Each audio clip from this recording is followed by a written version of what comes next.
All right.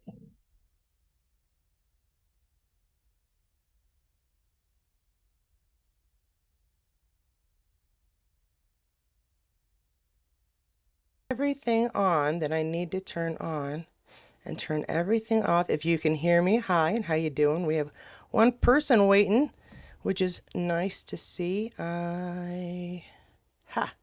Thumbnail. See, I have to turn off the thumbnail. Hey, I had everything set except my own name, and nobody needs to know who I am, so that's cool. Oh, hold on. I clicked the wrong thing. I don't need that. See, I think I still gave myself a 1 minute warning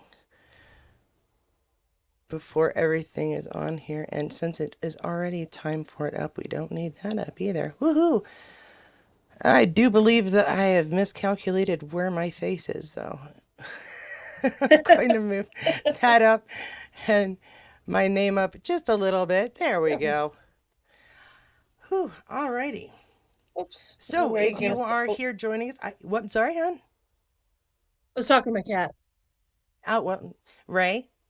Now is not the time. Welcome to Katie's Corner in Space. I am joined once again by the Dyslexic Trekkie. This has sort of become our Thursday routine. Around 9 p.m. Eastern Standard Time, we find a subject to discuss. And as we are sisters, we are able to chat quite often and figure out what we want to talk about. We have a plan for next week. We all know what is coming up the week after.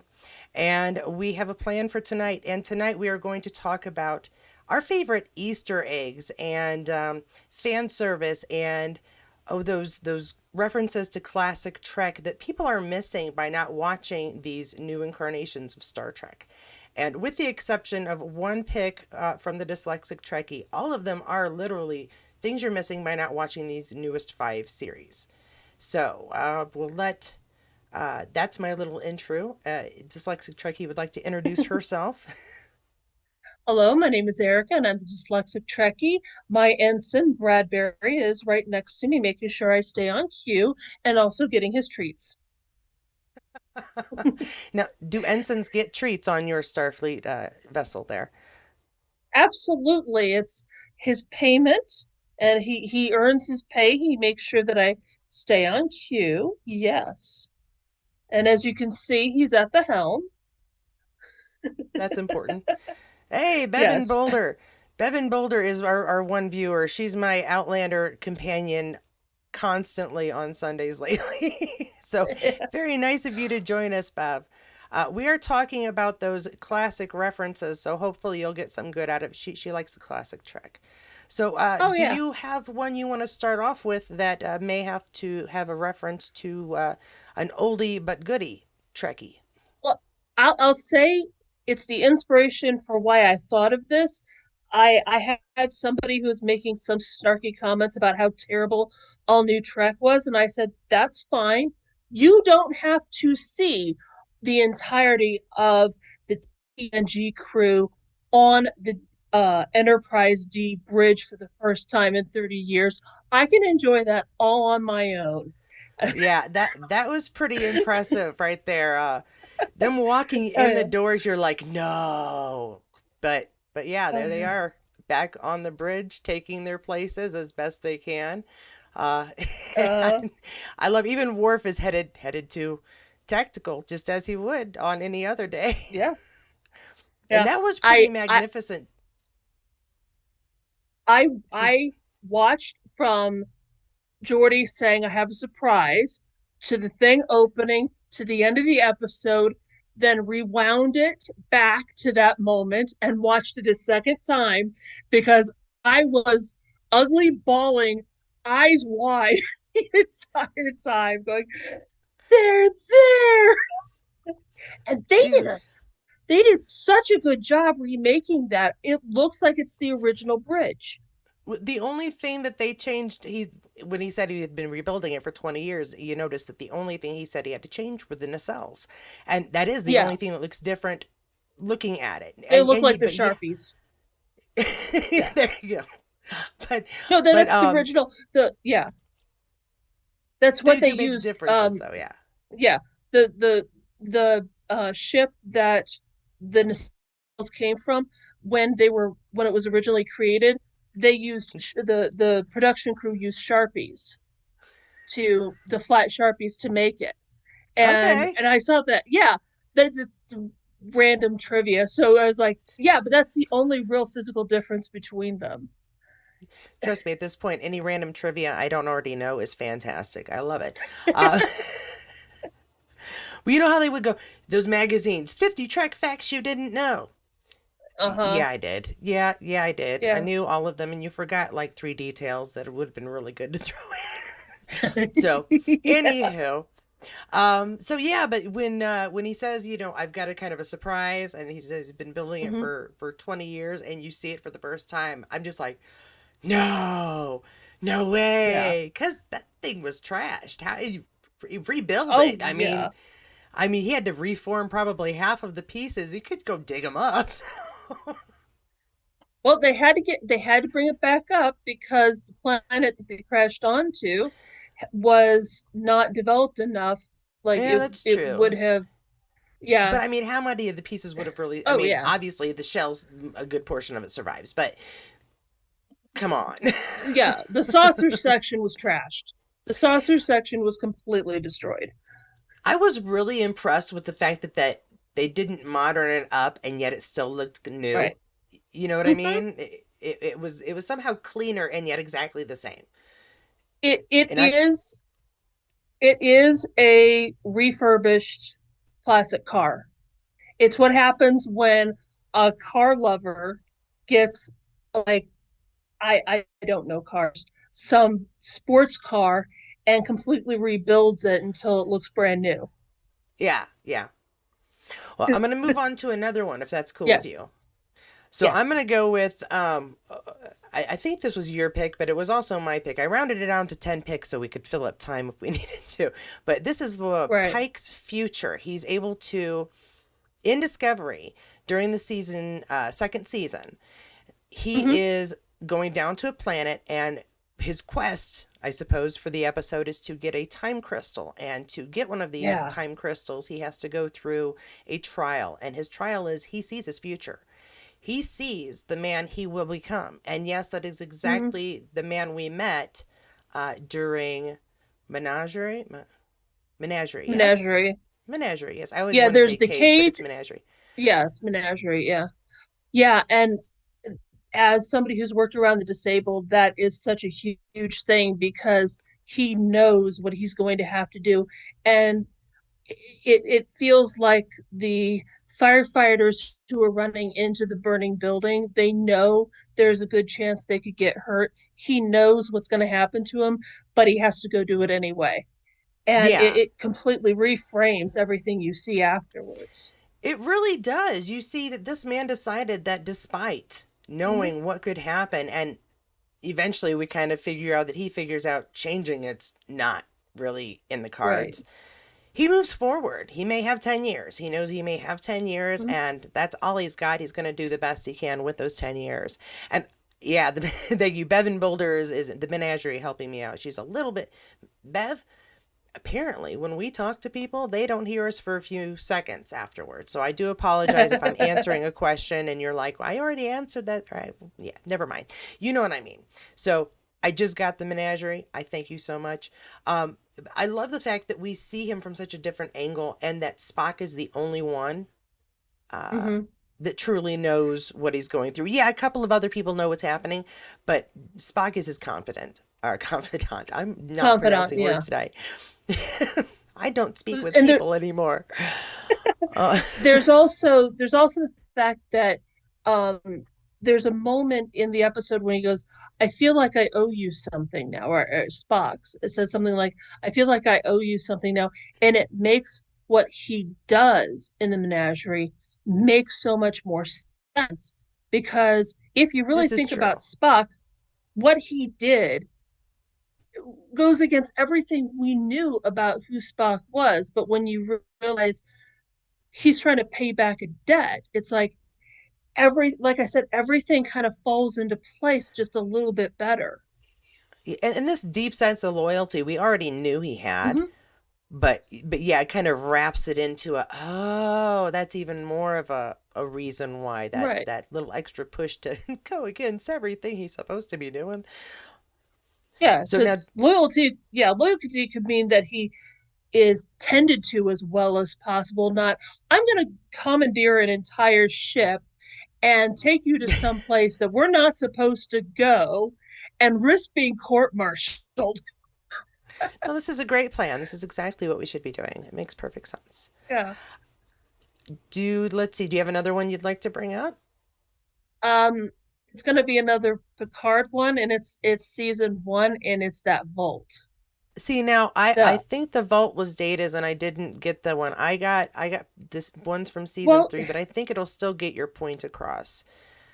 yeah. And that's his pieces of his past being Mm-hmm. shown as kind of a memory. Now, describe the one you were talking about because this is what came to my mind, and the only other one I could think of was the vault that he goes to with Data's picture, but I could have sworn. Yes. No, it's Picard's because when he's brought to it, the lady he's talking about is saying you can have all the time you need, you have it in your name, and Oh, that's Data would true. keep a lot of Yes. things, but he wouldn't have kept the Captain Picard Day banner that's in I there. wasn't thinking of it that way, so that's my Yeah, apologies. I was like, well, that's where Data's picture was. So, I do want yeah, to give Bevan Boulder another moment. Spock says that, or Spock says mm-hmm, she says Spock was very different in the pilot, and yeah, mm-hmm, we know that we see him smiling because at that point his character hadn't been built to the point where he didn't have emotions, where right, didn't have Vulcan. They had maybe they knew he was a yeah, Vulcan, but they hadn't built out that character in that manner. for the culture, So yeah, yeah, but also the fact that we would have seen him back then in smiling and laughing would also possibly be before he truly embraced trying to follow the Vulcan path. So it might also have explained that as well, because when we see him in the cage, mm-hmm. uh, in those flashbacks in the menagerie, it may have been before. You know, we know it was before this time in Discovery, which is 10 years before Mm-hmm. Enterprise. So we know, at least 11 years ago, 12 years ago, whenever he was under Right, Pike and they were there before, mm-hmm. it may have been before he's like, okay, I'm going to try to be more Vulcan-y. So no more Yeah, smiling. yeah. I always felt like when I watched it as a kid, because it's very specific when he smiles, he holds that plant. I thought the plant did something to him. I Different specifically one. thought the That's a plant. different episode. That's a different episode where the No, it's in the plants make him menagerie happy. because he's next to Pike. No, no, There are in plants and they wiggle in the um menagerie. yeah, and yeah, in the cage when he and Pike hold different leaves that kind of look at each other and grin. I thought the plant temporarily did something to him. Like No, that's not in how I that one, hon. interpreted in my head. Yeah, they're okay. I'm That gonna should be get in the off collection subject I because gave I'm you. They thinking of should. all the time. No, Yeah. you're fine. I was just gonna say, go watch the cage. It's in the collection I gave you. You'll Hmm. be good. Let's I've go with, watched since it. we're just babbling about Spock and can't stop. Hmm. I'm gonna go with unification. Now, this comes from a Star Trek Next Generation two-parter, I believe. Unification Hmm. Part 1, Unification Part 2. And it is the idea that Spock, ambassador now, is trying to Hmm. unify the two tribes that originally were one, being Vulcan and Romulan. Right. And this isn't happening. We see those first parts in the Next Generation. So in season 3, when Discovery has jumped 900 years into its future, which is what, the year 32nd century, I think, I or 31st century. I get some I of the think it's the years mixed up. 32nd. Thank you Yeah. very much. So they're in the 32nd century. So we're well into our future. And at this point, Vulcan and Romulans all live on a planet now formerly Vulcan, now Navarre. And to see the completion of that story and to see Michael Hmm. be able to see that her brother really grew and accomplished after she left him 900 years in the past, I Hmm. loved that moment. To me, that was not just pivotal in in storytelling for Star Trek to complete a story that you're Hmm. like, well, we'll never see that. Um, but it gave us a chance to see Spock and for her to see the completion of his accomplishments and probably one of his most proud accomplishment. Hmm. Yeah, I will say, um, there are a lot of times when I see you a lot in Michael when it comes to her relationship with Spock. Like, there was a moment when he says, I work my life to hide my flaws. And she goes, No, it's not a flaw, it's your power. I'm like, that's Kate talking to me. Well, you're a And, darling. I'm flattered. but like when she's just sitting there watching him talk and doing like, he did it, he did it. That's like, I see you in her. It's Oh like I shoot, I'm can gonna be see all our Kate. relation. but but yeah, there's this thing when you have this goal of I can see our people come together and become one again in some form. And like you're saying, it may never happen, but we do get to eventually see it through her realizing how important Spock became. Yeah, and I wish they would do more of that. Jump back Hmm. and look at characters, cultures that we met one time, but were pretty interesting, but we never see them Yeah, again because of the one shotness of a lot of Star Trek. They may have a seasonal yeah, story arc, but they don't go back to each planet every day. So some of them we never ever ever hear from or see again, and it's sort of like, oh, I wonder whatever happened to them. yeah. The next episode I'm going to be doing is Outcast. And for the life of me, I can't remember the name of the race that Will Riker falls in love with an Yeah, I individual don't. who identify. I They can't they were remember their coming into name. my head when I was saying it, but no, I. Yeah, Oh my but I would love to gosh. see because they were so isolationist. What happened in the 900 years with them? Yeah. Um, with the people who they got the vaccine and in the most racist episode of Star Trek. Um, what happened No, with them? No, but seriously, like no, it's in just funny you're time. mentioning that too because that's in my script for the next void update. Anyway, Yeah, so yeah, yeah. that was the one that unification. All right, we're gonna pretend that Hmm. we're moving on and think we know what we're doing. I'm gonna go with another one for you. And how about Riker? Now this is the one that I said you didn't quite follow the rules, you rebel. This is not one of the Oh, five new series, but it is a newer one that kind of fills a gap between what we think of as the next step with the next generation and Voyager hmm, and Deep Space Nine. And then we jumped up to Discovery. In the middle there, not quite in the middle, but in there somewhere is Enterprise. Four seasons and really good 4 seasons. I really think the third one was its best, but the fourth one had yeah.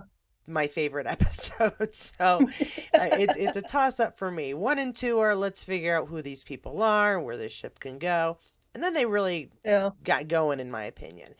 However, there was an end. The end did come. They killed off my favorite character, so I will never forgive them personally. Although I do have at least three scripts Yeah. in mind on how to bring back Trip if anybody's interested. I'm here and wouldn't need a lot of Yeah. money per word, but I'd like a little compensation. Anyway, so Yeah. Shirley, Erica, why don't you go ahead and you know which one I'm talking about? Well, in in sorry, my ensign is asking for head bumps. In lower decks, there's an In Lo- when Boimler is on the Titan, Riker comes back and says, "Oh yeah, there's a long road going from here to here, but I finally got here," something along those lines. And he's supposedly coming back from the holodeck, being in that um, program, and it's Do you just know that what's little funny? tie-in. Yeah, Okay. No, that's great. yeah. I had thought when you gave me the list that you were talking about when Riker shuts down the holodeck on the Enterprise for the final season of Enterprise on the NX with Scott Oh, Bakula. So I thought that's what you were talking about, where they're tying in TNG to Enterprise. However, Oh, so I don't have that clip. And when it comes to your Boimler, I had Boimler with Kazon playing while you were talking about there's Boimler. that So too. there's There's that too. that. We can wrap into that one because that one was funny to me. Tom Paris Oh, just geez, wailing yeah. on him. Now, here's fun trivia. Was it the actor who played Paris who did the voice for that? Because Oh yeah. I just imagine him having a blast doing that. Oh yeah. Oh yeah. And Yeah. yeah, I believe, as far as I'm aware, everybody has voiced Hmm. themselves. Even George Takei came back to Lower Decks, which I was going to put on my thing here, Mm, and I just, time constraints. I had to go to the grocery store. We were out of milk and eggs. So I couldn't get all of fair. the clips I was going to get done. But when Boimler is in his mind, has a little Hmm. mind freak with George Takei, Sulu. That one was good because he was at Kirk's ranch, so you expect to see Kirk, Yeah. and bam, we got Takei, and that was definitely Takei voicing himself, voicing Sulu. Right. So I do think that the classics have all been voicing themselves. Which, if we Right. want to talk about classics voicing themselves, we could go right to your Prodigy pick if you Oh, would yeah. like, which is Yeah. Yeah. When oh, geez, the kid who's the captain, names elude me. Sorry. And he's doing the Kobayashi Maru, and he can pick his ideal crew, and he has the holodeck version of Ahura, my brain, Odo, Spock. Yeah. Crusher's there, and I didn't get Montgomery in the clip, Yes. but Montgomery Scott is tactical, if I remember right. At some point, he's back there. Yeah. But yeah, that was a really cool way to bring the cast on of Hmm. previous shows who had passed. And, Star Wars has done that with Princess Leia, bringing Carrie Fisher, Princess Leia, but they did it with the new facial technology that everybody uses. This was clever. Yeah. Because it's the recordings from the old stuff piped in a way that it makes technical sense with what's going on. Yeah, And you yeah. could kind of tell the audio is from different places, but I mean, who cares, right? Right. Yeah. And you could kind of see the program cutting it in that way because that's what it had to work with. Yeah, yeah. I Right. thought that was really good. Yeah. My pick as far as the cartoons go, because I would have gone with Kobayashi as well. I thought that was nifty as heck. Yeah. But I wanted to show again Riker as captain on the Titan. I thought that was really Hmm. cool because we've heard about Hmm. how he was captain on the Titan, heard about how someday he would be captain somewhere, but we hadn't actually Hmm. seen it. And in cartoon form, there was Riker sitting next to him is his wife playing counselor on the Titan as well. And so I thought that was Yeah. really, really cool. We can't really see them doing it now because they've aged a bit, but it is super cool Yeah. to be able to Yeah. see it. There's a lot of great things you can do in a cartoon because you don't have to have people age in a cartoon. As long as they sound similar enough, you can get away with it. And Will and um I'm going to say Will, and I want to try to say her name and I can't remember it. Marina Will and Sirtis Deanna, or Marina, Deanna. yeah, Marina, yeah, Jonathan Frakes and Marina Sirtis. Jonathan, yes, names leave my brain. This is why we They work don't well together. sound, yes, they don't. Their voices didn't age as much as some people's. Like I don't, as much as I love, I almost said Shatner, Patrick Stewart. His voice is aged. Well, His voice is well, he's. definitely he's a lot older. Thank you, Bev. Uh, Bev is saying she's taking off, ladies. I appreciate your time, Bev. That was really yeah. awesome of you to join us. I hope you got some good stuff out of it. Uh, Mhm. but yeah, I'm trying to think of who. I don't know if I can think of anybody offhand that I'd be like, you can't listen to him. But they even had Martok Yeah. voicing on Lower Decks his own Dungeon and Dragon style Yeah. Cleon survival game, and that was fantastic. Oh Um, yeah. I need his autograph. Now, I think we have just one left on the list. No, I have one of mine. I think we did all of yours. So I have two of mine left. Now, I'm going to go Hmm. with this one because it's really fast, real quick here. The planet Metalis. I don't know if you know of Terry Metalis, who worked on Voyager, I think Deep Space Nine, and Enterprise, and currently is working on the new Hmm. runs of shows, including, of course, Picard. And we have Metalis Prime. That's that planet Yes. right there. I've And heard I about thought, that. you should be allowed to have a planet named after you when you have worked on the show for so many decades. It should just be a given. You get a ship or you get a planet. One of the two, possibly both. Yes. Yeah, especially since she contributed so much. Help me here. Writer, producer, I I need the think he started off as like a, I want to say a gopher, but like a little guy on the totem pole, and he has Oh, literally worked his way through the ranks over the gotcha. years to Well, then he do. definitely needs a planet. A ship is We almost not enough. He needs a planet. If you've and the worked only yourself up that much. Yeah. yes. So I was gonna say the only thing that bothered me is we wouldn't leave the damn planet. We were there for I don't know how many episodes. I was like, can we please leave this neon nightmare? This is like Vegas on a bad day. Oh God, yeah. That and the weird advertisements that just sort of came out of nowhere. It Ugh. was like if Trek was gauche, this is how it would be. All right, You're and gonna my kill last. me. I was gonna say you're gonna kill me, but there is an Easter egg within there. Quark's Okay. bar is on the planet. Well, yes, there is a Quark's bar on there. That is a Yeah, good one too. that Absolutely. I'm one not I going to loved. kill you. Okay, That I'm not that's going to it. kill you for that. Okay. All right. Yeah, we've seen enough of that sucker. I did it on had it repeating because it was such a short clip. Okay. And I even had it slowed down. My last pick, and we are nearly out of time, or we are running close to being out of time ish, is going to be Captain Chakotay. I thought it was really cool to see that he Hmm. had been captain, despite the circumstances in Prodigy that are he may or may not be out Hmm. there doing well, but I believe we'll be finding that out in the second season of Prodigy.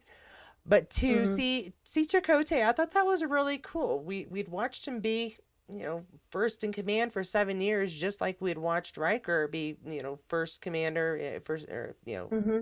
number one for 7 years. So it was really cool to say, oh, okay, when he got home, there wasn't a trial for him being a Maquis. There wasn't some big, well, maybe there was, but he wasn't drummed out. All right, you served your time and proved yourself, and they made him a captain. So Yeah. it's nice to see that. I don't want to say past mistakes because he was following his beliefs, um, Hmm. but that wasn't held against him after everything he had done to help bring the crew of the Voyager Right. home. Yeah, and I think I remember seeing something one time where technically Chakotay never left officially left Starfleet. So when he was made second in command on Voyager, he was technically still a commissioned officer. I don't remember where, and I could be wrong, but I remembered hearing that he chose to wear the same bars as the Maquis did as a way of showing solidarity to him to them. But he wasn't like an honorary commander. He was a commander I'll still. have to I mean, look that into was that. his ranking. Yeah, I believe he, at the very least, his ranking, if he hadn't left Starfleet, would have been a commander, and it would have just been a matter of Janeway field commissioning him. Well, I would think that would have been mentioned in the first episode because they had dossiers on everybody. So Yeah, I'll have to look into that because I hadn't heard that before. But you never can tell the things that they bring out later. Oh, by yeah, the way, did you know that the reason they did this was because of that? We just never hmm, bothered to tell you. yeah. But it is well. There's a lot of stuff they just never bothered to say in Voyager. There's this one guy who's just sort of randomly always there, and he's kind of the guy who ends up speaking up. I have this bit in one of the episodes where he's just got this dumbfounded stare in Tuvix that just killed me when I saw it. I had to comment. He was actually Chakotay's second in command. Oh, really? Um, yeah, he was actually Chakotay. I believe it was him. Was actually Chakotay's second in command, and they kept the actor playing that part. But just imagine being that character who was second in command. And he's now just a lieutenant for the enemy. Our 2 minute Yeah. timer just went off, so I Yeah. am going to thank you Yes. for coming and joining us. Thank you so much, Erica, for again coming and chatting on my channel for no good reason whatsoever. Um, Always happy to be Next here. week, I do appreciate it. And don't forget to Yeah. make up what or look up what you might want to say that you are looking forward to in Strange New Worlds next week, because that is what we will be talking about next Thursday. With the second season coming and with the first season having done so well, we would like to chat about the storylines we expect to continue, the Mhm. characters we expect to see, which ones left, which ones are coming, and just all things Strange New Worlds. Um, so if you get a chance, we'll be here at this time. Again, it is 9 o'clock Eastern Standard Time. That is, what, noon if you're in Colorado. I don't know what time it is if you're in England, but I know it's too late if you're in England. I've got a couple of people who always tell me I come on too late. So, sorry. But yeah, just meet us here again. And thanks so much for joining us today. Anything you want to say as a Mhm. fond farewell? Well, just goodbye, everybody. Thanks for watching in the future, and see you next week. Thanks. Bye bye. All right. All right. Thank you.